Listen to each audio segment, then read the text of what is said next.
every heart, regardless of culture or birthplace, lies a deep yearning to prosper and be independent. Ou vleran souf epi, ou dwe an sécurité financière. I now have a long-term financial plan. Les soucis d'argent sont réels, mais je me ressource pour moi et ma famille. Nunca acreditamos que poderíamos reconstruir o nosso legado, mas agora podemos. Surayatu inayofuata imeanza. What I teach my son, I teach my son's son. From the African diaspora and across America, discover the power of Wekeza. Sika kora bea ne sika awode beto ye wa mamere. Sika merehia me homono soba me mpotam hofosum fasar. Non lanui mum sunuker. Build lifetimes of financial security. Wekeza. Wekeza. Wekeza. Wekeza. Wekeza. Wekeza! We speak your language. Wekeza. Connecting communities, building financial futures. Join us now. What if I told you your child could become an educated consumer, investor, entrepreneur, and a philanthropist, all from the comfort of your laptop or mobile phone? And could learn how to manage one of the world's most powerful currencies, money. It's true. I'm Sienna. And I'm Dante, and we are both World of Money Youth Board members. I know firsthand how life-changing it is to be financially capable. When I was 11, my parents enrolled me and my siblings in the World of Money Institute, where I learned how to budget, invest, and donate my money. I first attended World of Money when I was 12, and now, like us, over 5,000 young people globally and growing. Your child also can become financially educated with the World of Money online course. This award-winning financial education program is tailored for ages 7 through 21. Our course provides 160 self-guided lessons, videos, activities, quizzes, live homerooms, and scheduled town halls. During the course, your child will learn about budgeting and saving, compound interest, artificial intelligence, and so much more. Give your child the foundation for their financial security and generational wealth. Register for the World of Money online course today. TheWorldOfMoney.org. Developing financially responsible adults, one child at a time.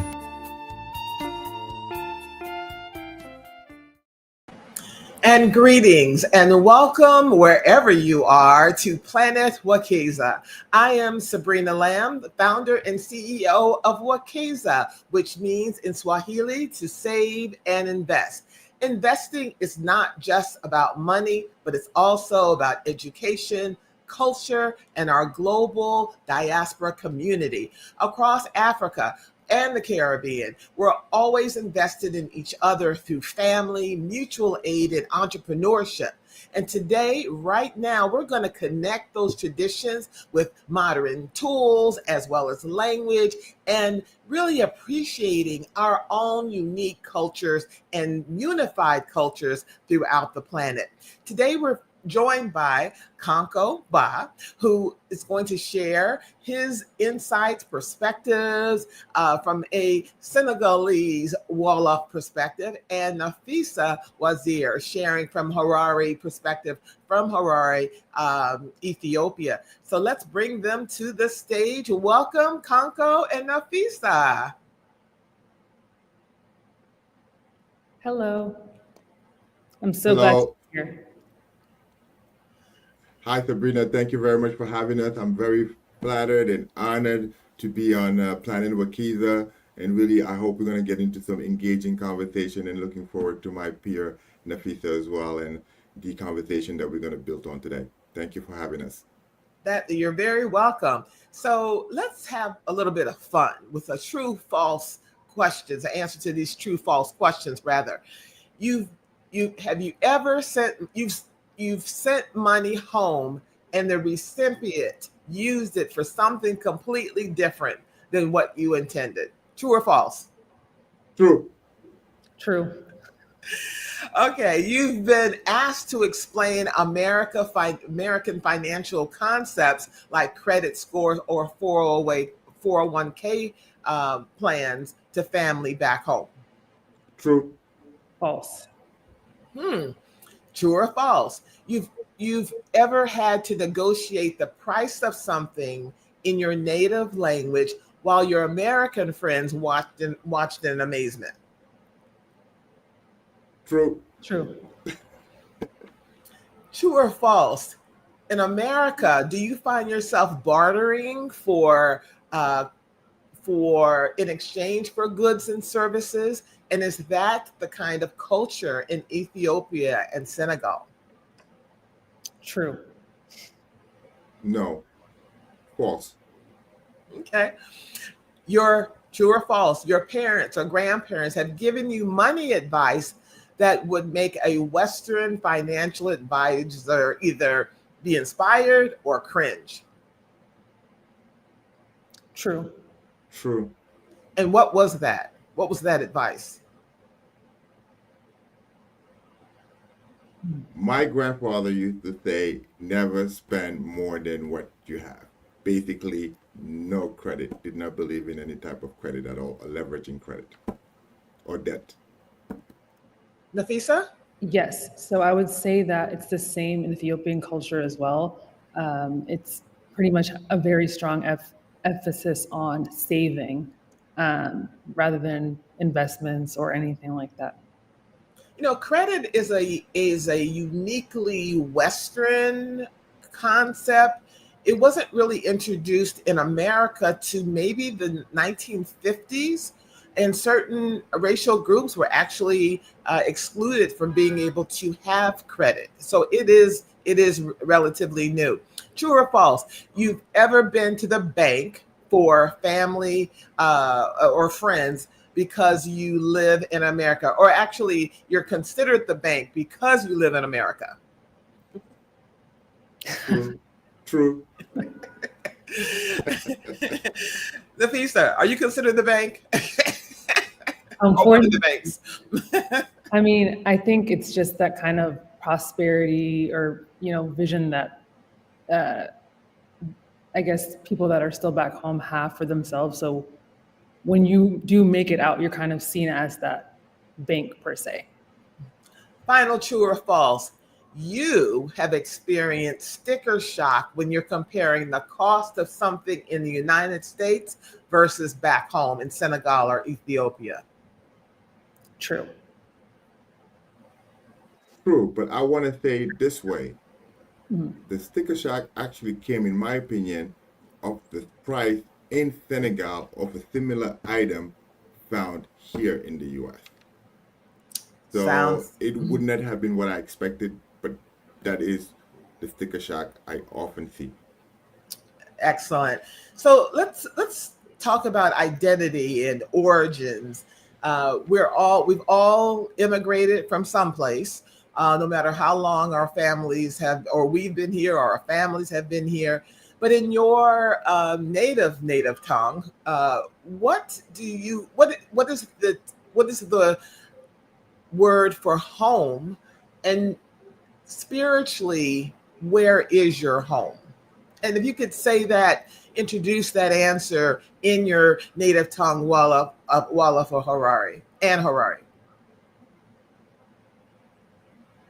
Nafessa, I'll let you go first if you like. Yeah, so you say house, the way that you say house is gar. And I would say, I grew up in Georgia, Atlanta, Georgia specifically, but I live here in DC. Do you want me to just say that in Harari? Please. أنا بريبازح بعد Washington DC أنت but زليق قبو بعد Atlanta Georgia أنت. Okay. Konko? So in Wolof, so first and foremost, Senegal, Wolof is the most spoken language, right? But there are several other languages, Sarakhule, Tukulur, that I do not speak, but Wolof is the one that most Senegalese will understand and speak. And after that, I would say our institutional language, which is French. So sometimes you'll find us use a French word for the absence of knowing the exact word in Wolof.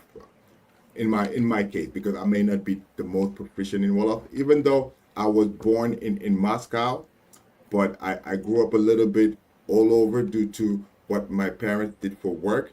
So I ended up somewhere in Belgium, in London, in Gambia, in North Africa, Algeria, then lived in the United States, New York being my favorite city. I decided to come back for me, what I consider now my second home. So home in Senegal is kër, sama kër.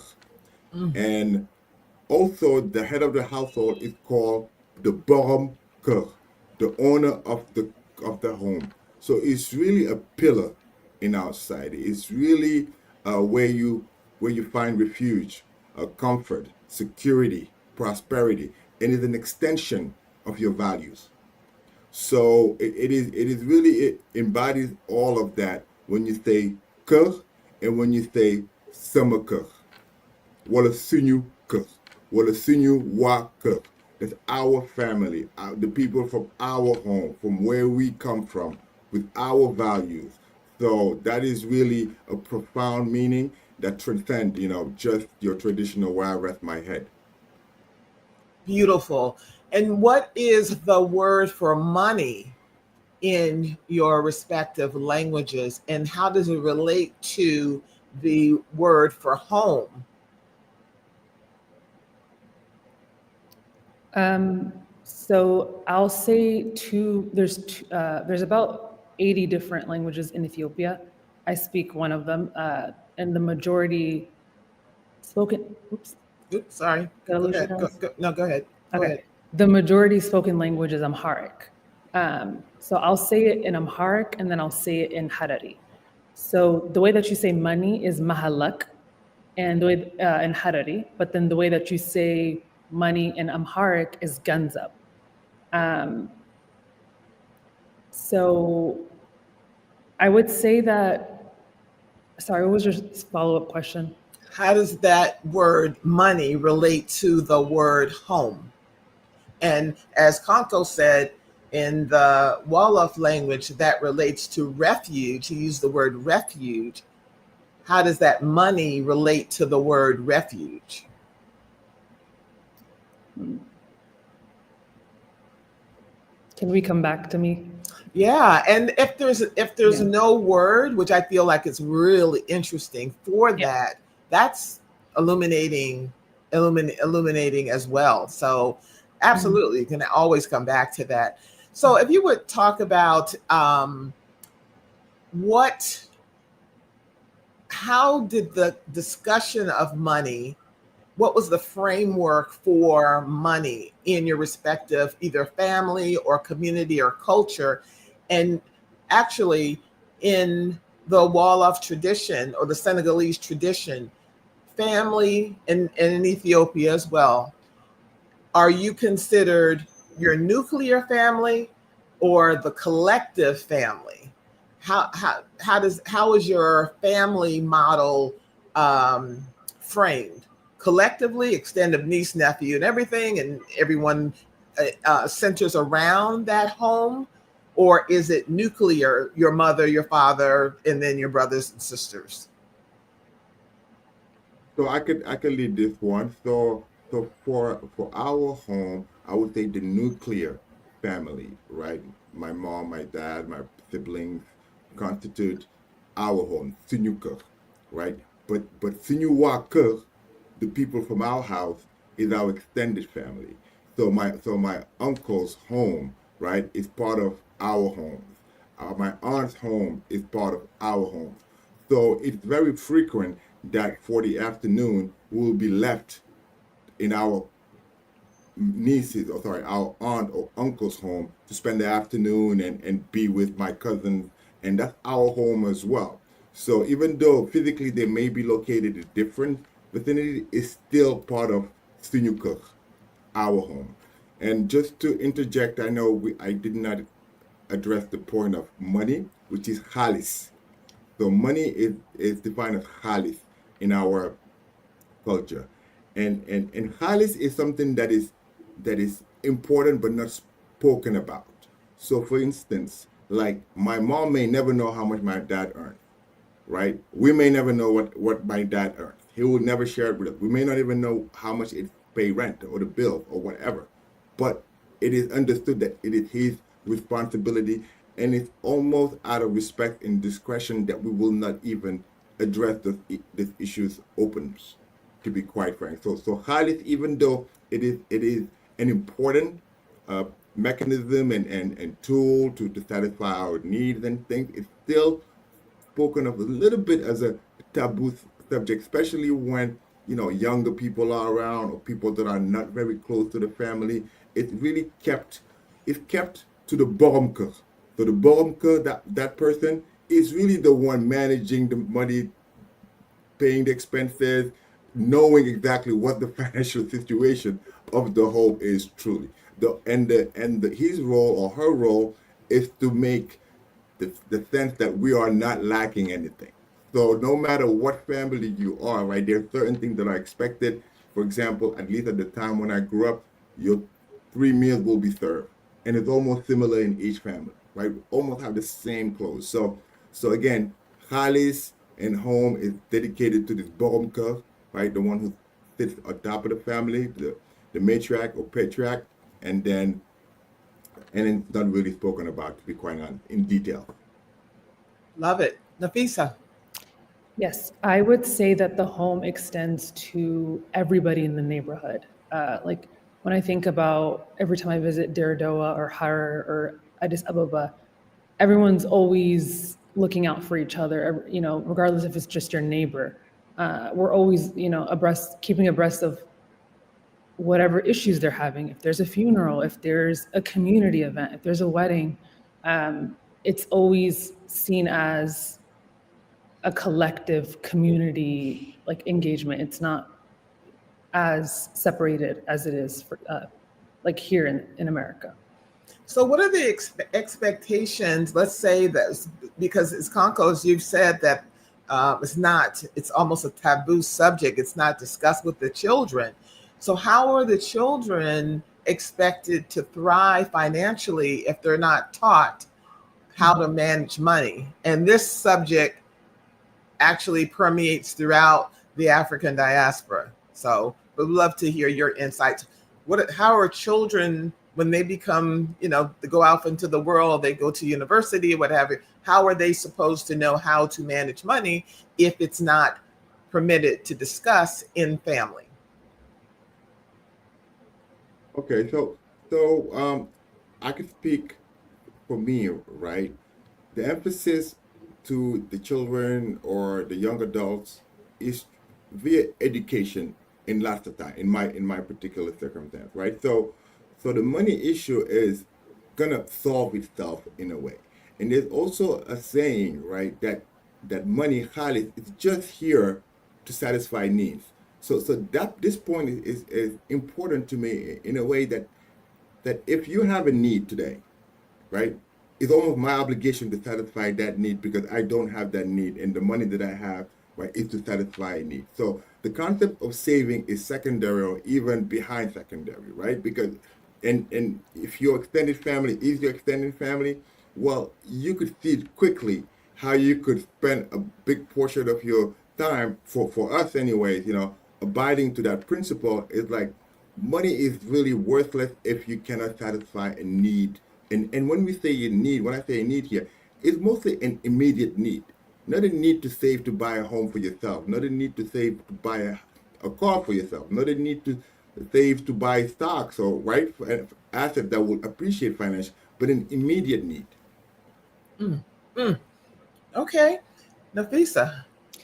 For my family growing up, and from what I saw from cousins and friends and relatives that are also Ethiopian, was just a strong emphasis on saving and then a push towards traditional paths, whether that's medicine, law, accounting, just anything that's extremely stable, to just have that sense of security, which I understand, right? Like they left everything behind back home in Ethiopia and took a huge risk.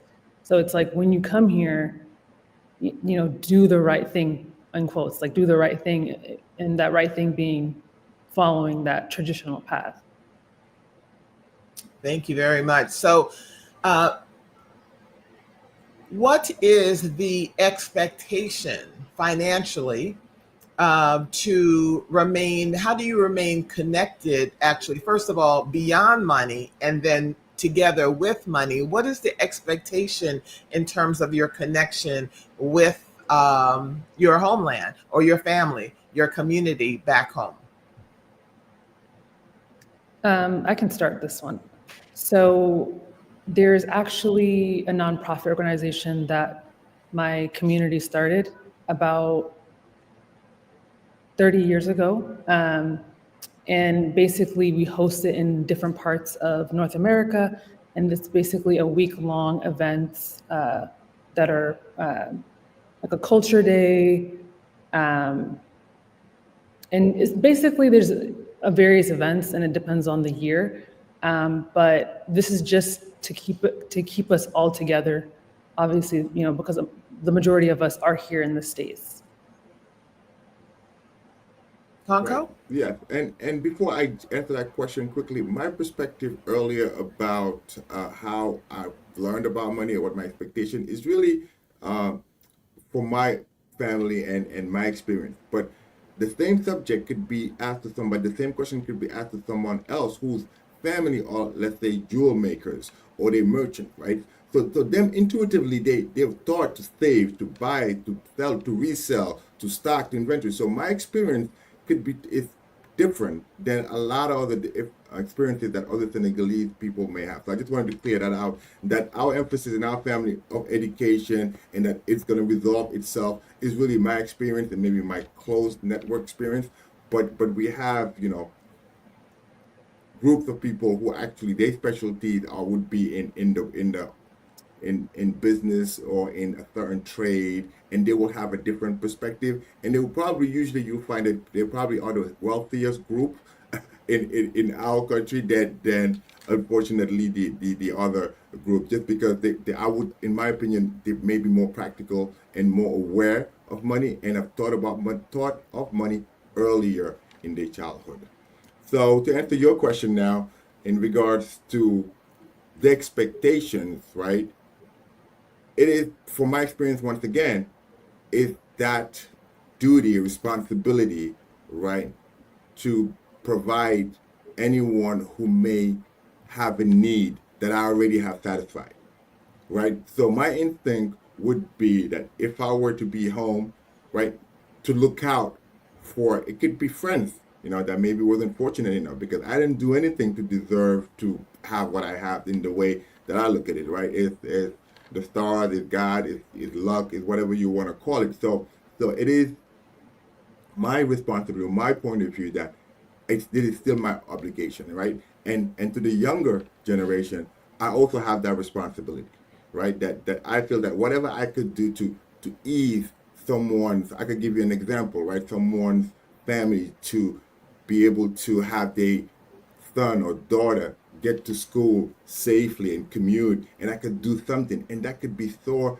minor, right? It could be $50, it could be $100, but that could go a couple of months that would satisfy somebody's commute. I'm almost obligated to do it, right? That $100, I could spend it in a weekend here. So things like that is still something that I feel personally that is still part of my obligation every time I'm home, and even when I'm not, because now there's so many tools that people can hit you up for something when you translate it, right? It's so little, right? 10, 12, 11, 8, $7, but you know what it means if somebody just happens to get it today. Because this goes to my next point, right? Is that there is this need, everyday need, Sabrina. Like, there are people that wake up and their primary point or goal is to how we're going to provide for today. How we're going to get 2 pounds of rice, a cup of oils, some protein, to make that dish for the day, and then tomorrow is another day. So giving that in perspective, that obligation is never detached from me at all times. Nafessa, would you like to add?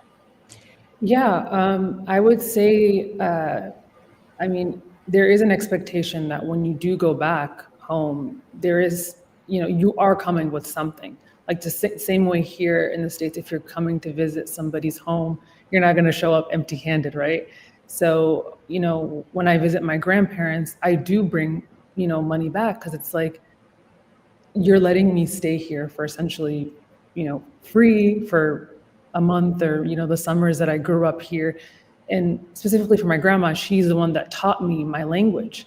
So I do feel a sense of responsibility and obligation in that regard. What is the responsibility, or if it exists in your culture, for your own financial security? Is there any responsibility to make sure that you're financially secure? And which comes first, your financial security, and then making sure that everyone is secure at home, or the people in your family?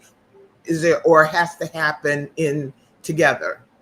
I think it's happening all at once, realistically, because like Konko mentioned, the struggles that they have are ongoing, and it's very immediate needs most of the time. It's like rent, it's like food. It's not money that's spent frivolously most of the time. So I think I think you can do both at the same time, honestly, while it is tough. Yeah, and I agree with Nafessa. We should do both. I should do both. But the truth of the matter is that for my family, right, the same way that my dad did not let me into his finances, he doesn't want to go into my finances. So he's not going to worry about if I'm doing something to save or what have you. He's not even going to bother to ask me, right? So it is my responsibility to kind of have boundaries, because if I don't, it's basically the same sacrifice they've done for me. I have to do it for them, right? So they would not be that concerned about perhaps my immediate, savings or retirement, just maybe because they did not think about it, right? And ultimately, there's a saying that, my financial security is going to be on God's hand in a way, right? That God will provide, so I will be okay. As long as I do good deeds, I will be fine. So often you find it is that you are giving your earned money, and in exchange you get prayers, which are wonderful, but in return, right? That is kind of like the blanket, the security blanket, or the return for that. You will be okay. Don't worry. But as we know, the reality is otherwise. Really appreciate what you're saying. And so we're here joining us here at Planet Wekeza with Nafessa Wazir, representing Ethiopia, representing all of Ethiopia, and Konko Ba, representing all of Senegal. What is this a Western concept? What I'm about to say is that it's almost that old adage, do you teach others, your family and friends, how to fish, or give them the fish? Do you ever encourage or teach those that you love how they can build their own financial security? Is that a cultural or community or family conversation? Let's start with Nafessa. Yeah, I would say it is really not a part of the conversation. It's pretty much there's a huge emphasis on the spiritual aspect, as Konko said. Like, for example, I remember my dad would say, because this is actually a quote from the Prophet Muhammad, because we are Muslim, use the Prophet's advice, but it's living in modesty. Living in modesty, it is half of a way of survival. And I think that just shows a lot of the mindset back home, and even in my parents now, where it's like they're focused on survival a lot of the time. So if you're trying to give them that education that we have here, specifically financial education, it kind of goes over their head, because it's like, I'm focused on how can I pay my rent? How can I, get my next meal? Mm-hmm. Yeah. And for me, Sabrina, it would be a little bit presumptuous for me to say that I'm even adapt or able to learn to teach somebody how to fish in Senegal, for example, right? So it's almost like I'm saying that I could fish because I have a abundant sea that is rich in fish, and the reality there may be different. So what I found myself do is try to adapt concepts here and share that, right? For example, I can have a cousin that started a small business and that's looking to, package some coconut chips, for example. This is a real life example. And then she'll say, I need X, Y, and Z to start. And I look at it, I'm like, all right, so I can help you package it. I can help you do this. I can help you maybe do something to market it, and then advance you some fund without expecting anything in return. And I've seen that could be successful, but I also could see that could be not so successful in the sense that, to Nafessa's point, you have a business, then you have primary need. Even if the business does somewhat well, right, then the profit, instead of going back to the business, is going back to satisfy your primary need. So even though my attempts were genuine based on what I know, because the reality on the ground are not familiar to me as much, right, then it's hard to actually learn how to teach someone how to truly fish, right? It's almost like they have to adapt, their reality with what you bring. And unless you're there in a longer period of time, right, a longer investment, right, make sure that there are processes that could be followed up and some backing and some support. Just a quick sending of money and quick instruction on a WhatsApp or an email could just go so far. That's very interesting. Is this another concept? What I'm about, a Western concept? There's a concept called "pay yourself first."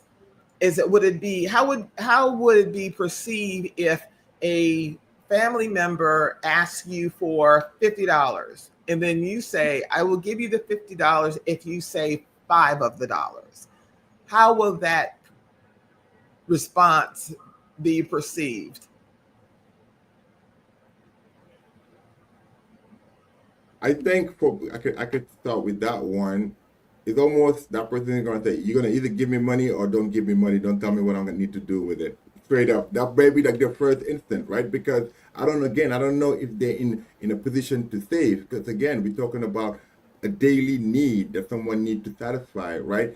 So you need to have those before you can even think of saving. Now, I thought your question may have gone also the other way. How about if somebody asked me money? I said, unfortunately, I can't give you any money right now because I got to pay myself first, and I'm committed to buy stocks every week for $100. So now I don't. On Wekeza.com. Go ahead. You go. So now I have to pay myself first, and then that wouldn't have come across nicely, right? Because now I'm surpassing the primary or the immediate need for something that they may consider as a luxury need. Even though you and I know that is not, right? It's just a reality with inflation and everything going on, that if we don't plan our own financial future, right, no one is going to do it for us.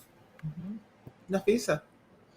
Yeah, I'm thinking of, when you go into an airplane and they say, put on your own mask first before you help others. Mm-hmm. But, like Konko said, it is kind of tough to kind of give that response to them and being like, you know what, I'm going to put my foot down. You need to save this amount of money, or just try to make an educational opportunity, because they do kind of see it as, well, you're in this place of privilege. How can you even say that kind of thing? Like, that's because I have had conversations with my cousins like that, and it didn't go well. But I wonder if there is a way that we can meet them in the middle, to encourage them to have a modest safety, egg basket of maybe it's $1, just having an extra $1 that they tuck away, or they start to, maybe if the request is for school fees, for example, that they can contribute that $1 towards that school fee, and then you or someone else is making up that. Is that a scenario that would ever be considered? And again, I'm in the West, so I'm really interested in how you all are processing what I'm saying. Or is that because your communities in Ethiopia and Senegal are based on community, period, not with Sabrina dialing in with the pay yourself first and the fish and all that kind of stuff. Just give me the money because we are community. We are family. So how are you processing what I'm saying? Well, I could just say there are mechanisms actually, right? So, for example, there are neighborhoods where women will put, let's say, $20 away, 5, 10 women a month, right? And then each month, one of them would get all that money at once. Like a susu. Right? Sure. Yep. Right. So I don't want to give the impression that there aren't mechanisms of savings at all. My point of view here is what I'm experiencing immediately, right? What I've seen in my immediate circle, and sometimes my peers in the same situation encounter. Just to say that. And the second point is also a logistic, right? Of like saving money. Where do you save it? You know, people don't walk around with like safes in their homes, right? It's not that safe because you have people coming in and out of your home all the time, people that work there all the time. So where do you put that dollar away logistically, right? If it's not on your person. So there's just that even logistically, you know, there's just so much you could save on you at all time and watching it. So that again, that mechanism that I just described helps, right? Now you have more of those community-based saving mechanism. And now you have digital ways where people could actually put in money. You know, there's a very popular app that is all over West Africa and other countries that now people can actually have money on their phone. So they could actually save money somewhere secure. And it's a preferred way, if you ask a lot of people, to even receive funds. So now I believe there are more options of putting money away in an annual basis. Now that I thought of it a little bit further. Nafessa, did you want to add to that? So, I mean, I'm sorry, what was the question? I'm so sorry. No, just if you wanted to add to what Konko just said. No. Okay. Let's talk about trust and particularly how it relates to your faith and money. And so, for example, if you promise to send $50 for whatever reason to satisfy the need, and for some reason you're unable to do that, a completely legitimate reason why you can't send that $50, how does that translate in terms of your community or family's contract with one another? Trust. And is there a word for trust in your respective language? So I can go first for this. There's the word for trust is amana, and that is trust and security. And I would say that if you weren't able to provide that money for them, because we have a sense of like community, we would probably look to our siblings, our friends, other community members that can pitch in. We also have a similar money circle, which is called Baha and Harar, or Oko in Amharic, which is basically a money circle that helps people save money and access credit outside of the banking system. So yeah, I would say that it's heavily based on community outlooks. The word for trust is gum, you know, trust in me, or trust me.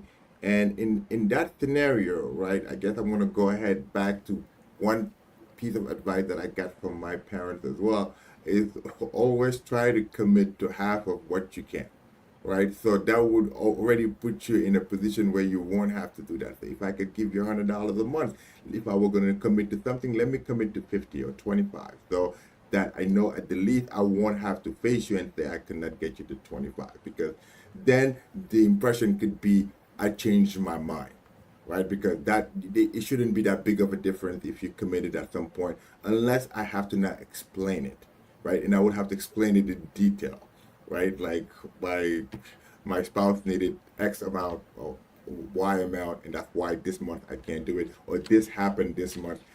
So there's got to be some type of explanation to follow that of why you could not commit to that engagement or to that agreement per se. So yeah, people would generally accept it, you know, and obviously and believe that you're telling the truth, but courtesy require to give an explanation a little more detailed than you would have to in the West, for example. In the West, you could simply say, this month I cannot. Oh yeah. I'm insanely jealous of that. Oh my gosh. Right? Well, the focus is on both of you, though. What is the approach or towards debt? Muhammad owes Sarah money and is unable to pay it for whatever reason. It's not a traditional satisfying a need, but maybe Muhammad had promised to give to Sarah or to pay for bought Sarah's seeds for her farm, and then you understand what I'm saying. The debt. He owes a debt and has not satisfied that debt to Sarah. What does the family ever get involved in that? Is that a personal one-to-one issue? Is it a community issue? But what is the approach or perspective to debt? I mean, it's extremely negative. One of the first things that I thought, one of the first words that popped into my head when you said that was shame.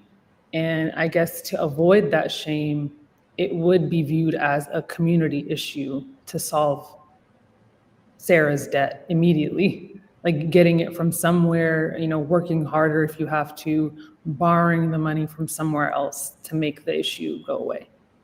Does Sarah have the power to raise that issue to the community level? Where does Sarah go to say Muhammad hasn't paid his debt? How does it get to the family level? Other family members. Mm-hmm. Yep. Yeah. So just like Nafessa, like embarrassment also came to mind, right? But sometimes it's embarrassment from the person who actually made the loan, right? And the responsibility somehow to uphold the dignity of the other person. So there's something called masla. So the person who even lent the money may not disclose, right away that this person owed them money until they really had to. So they will sometimes push that obligation to the point where it's impacting their financial stability, right? Because they didn't want to out that person to uphold their dignity for the masla piece of the tradition or our values. So sometimes it's almost reversed, right? The person who actually was supposed to get paid back may have to absorb or even maybe swallow that debt and not ever receive it in return. Wow. if they could absorb it, unfortunately. So in the short time that we have left, this has been illuminating. Just thank you so much. And I know there's so much more that I could ask you. You have one foot in the West, in the United States, and the other foot, heart, spirit, faith in Ethiopia and Senegal, respectively. Let's say there's a young person. How do they navigate both financial systems as well as start to build for their own financial security while not turning away from their very, very important faith and community? What, let's say, 2 action steps a person they don't have to be an adult, a young person, they can be an adult, anyone that's trying to navigate this obligation, expectations, community, all of that, trust. How do they navigate the two and still build for their own financial security? Give them 2 pieces of advice, please. I would say focusing on gaining clarity around what your values are first, and looking at the values that your home country bring and then the Western values bring, and finding something in the middle that works for you. So for me, it would be looking at the value of patience and then balancing the generosity with boundaries.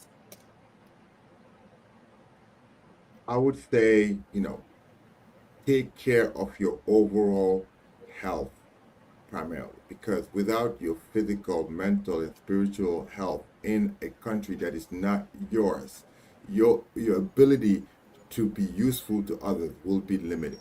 So I think it's Nafessa's point on clarity, right? Gain that clarity on why you're here. Don't lose that sense of purpose.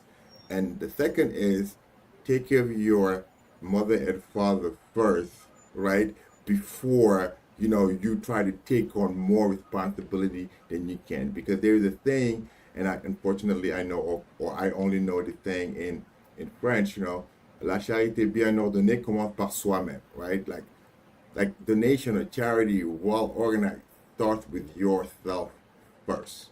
So I would think, don't overextend yourself, be patient with it, but take care of your personal health, all three: physical, mental, emotional, spiritual, and then look at your immediate parents, right? Because you know how they sit, and your peace of mind, has a lot to do with their peace of mind, and that would also benefit your general health. And then you could broaden up, but I think those would be the two advice I would give to one first.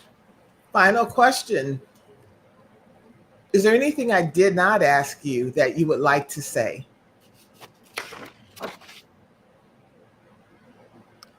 There is a proverb I'd like to also mention. It's the one that doesn't save or have resources doesn't have a way out.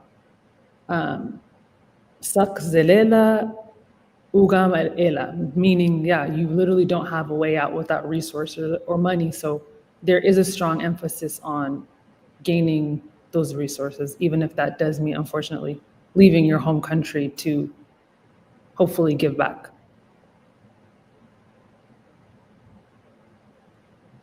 Konko, is there anything I did not ask you that you would like to say? Well, I think you said it, but I'm just gonna double down on it. Is when you mention about the fishing aspect, right? I think that it's a good platform to show the people or tell to the people listening, that there are opportunities, right, to build something in Africa, right? Whether it's Senegal, Ghana, Mali, Guinea, Ethiopia, and that teaching how to fish, it's a process, right? It requires a certain investment, right? Not only monetary but time. So I think you've alerted or you referenced it, but I just wanted to share that and welcome or challenge, I want to say, our viewers, our listeners, right, to see how can they contribute in a way. And it's a win-win situation here. I'm not talking about just donating for the sake of donating, but how can a partnership, right, in this learning how to fish, right, begin? So I think you touched on it, but I just wanted to add on a little bit to it. Nafessa Wazir representing Ethiopia, Konko Ba representing Senegal, Sabrina Lamb representing the world here at Planet Wekeza. Make sure you download the Wekeza app. We have exciting announcements coming over the next couple of weeks, but stay close. And thank you so much for joining us here on Planet Wekeza.